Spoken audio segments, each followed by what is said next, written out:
Meneruskan misi jelajah ikhlas bersama Central Sugar Refinery Sdn Bhd, destinasi kali ini merupakan negeri kedua selepas Johor. Dibantu rakan wartawan di utusan Malaysia, kami berjaya menjejaki kisah pertama di Melaka untuk episod kali ini.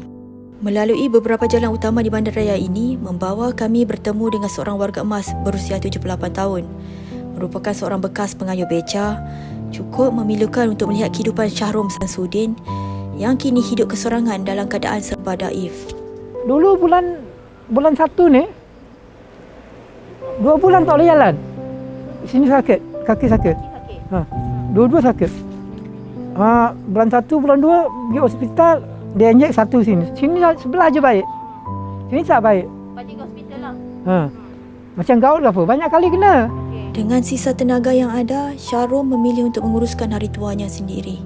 Menjalani kehidupan dengan menyewa sebuah rumah usang sebagai tempat berteduh, jelasnya dia tidak pernah kesal dengan kehidupan yang dilaluinya pada usia ini.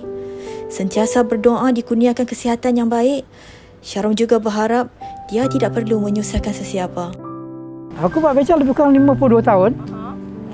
Jadi, itu jam sewa lah. Itu jam sewa. Sewa 1 hari 70 sen baru. Sempat membawa kami menjenguk beca kesayangan miliknya. Tambahnya, walaupun beca ini tidak lagi mampu berbakti untuk mencari rezeki, namun dia sesekali tidak akan menjualnya, memandangkan ini adalah harta yang cukup bernilai.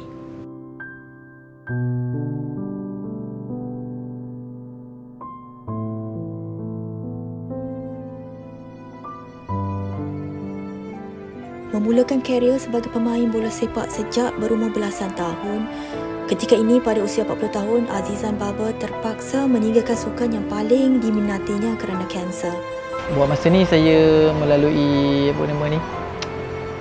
sakit yang jarang berlaku lah. Kalau doktor cakap tu jarang berlaku. Giant cell tumor dekat kaki. Terpaksa mengharapkan isteri untuk menguruskan dirinya dan 8 lagi orang anaknya yang berumur 14 hingga 1 tahun. Jiwa seorang ayah ini bagaikan ditikam perasaan bersalah untuk tidak mampu lagi memberi kehidupan yang baik buat anak-anaknya.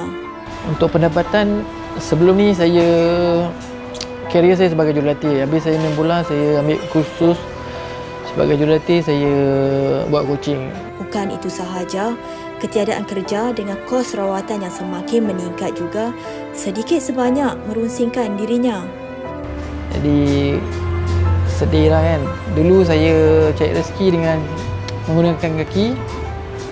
Allah tarik rezeki tu, InsyaAllah Allah akan ganti dengan rezeki yang lain.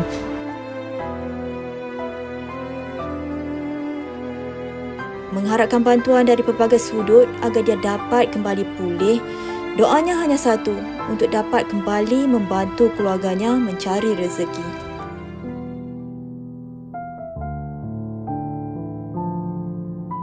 Jelajah Ikhlas bersama CSR bertemu 2 lagi penerima yang turut mempunyai kisah berbeza.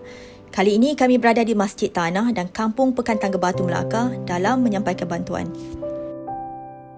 Kesempitan hidup yang dilalui sepanjang tempoh PKP lalu memaksa seorang tukang kasut, Zahri Omar 46 tahun, menggunakan laman sosial untuk meminta bantuan gara-gara buntu memikirkan cara mencari rezeki. Menolak perasaan malu, dia sebelum ini memberitahu itu adalah alternatif terakhirnya sebagai seorang ketua keluarga. Kisah terakhir pada Jelajah Ikhlas bersama CSR kali ini berkisar mengenai 6 beradik yatim piatu yang hidup dalam kemiskinan. Apa yang cukup meruntun hati bagaimana seorang kakak berusia 14 tahun menjadi tonggak utama keluarga ini. Mengimpikan kehidupan yang lebih baik buat dirinya dan adik-adiknya yang lain, kongsi Nur Azizah Rosani 14 tahun, di usianya ini juga dia mahu menikmati kehidupan seorang remaja. Namun membayangkan tanggungjawab berat yang digalasnya kini, dia reda. Perjalanan Jelajah Ikhlas bersama CSR tidak terhenti di sini. Menunaikan misi untuk berkongsi kemanisan rezeki, destinasi seterusnya juga bakal membawa amanah yang sama.